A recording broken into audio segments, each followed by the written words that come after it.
Good morning sa lahat. Ito pala yung diskarte namin kapag alis na kami o babiyahe na kami. Kapag wala kaming tagboat o kaya walang mag-assist sa amin, hilain lang pala namin tong headline tapos perme yung spring. Kapag mag-angle na siya kaunti, malapit na didikit yung pruwa niya dito sa pantalan, dito sa sa pinder.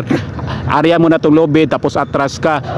Tapos i-hard starboard mo lang yung rudder mo. Pero depende lang yan sa iyo. Ito kasi inano namin kapag atras yung right-handed fixed pitch propeller naka starboard sa docking, mag-undocking sa swing yung pupa mo palayo ng pantalan kasi yung pivot point mo atras yan. Hanggang pag layo ng pantalan, hard port ka na para malalabas ka. Ito yung ginagamit namin kapag mag-undocking kami. Gamit ang pala to kapag maliliit na barko katulad namin. Pero kapag malalaki, kailangan malalaking, mayroon na yung mga maraming tagbot, malalaking barko kapag mag-undocking na yan.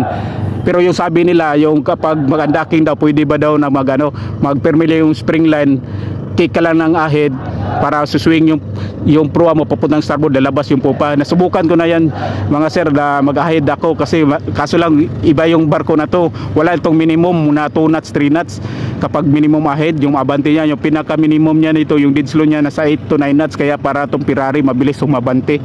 Kapag magabante na yan, kaya hindi namin makontrol, kaya dandahan lang, binibira lang namin para malabas lang kami itong headline na to hanggang malabas na yung barko. Maganda pala kapag sanay ka gumagamit ng angkla kaysa bow thruster. Kapag sanay ka ng bow thruster, lilipat ka sa may angkla, kaya mag-adjust ka naman. Pero kung sanay ka sa angkla, lilipat ka sa may bow thruster, hindi ka na ganong mahirapan, medyo madali na lang sa iyo yung pag-andra ka. Hinihintay na lang pala namin yung Coast Guard, paalis na din kami. Galing pala ako ngayon sa jogging ngayon, maliwanag na, mainit na ngayon.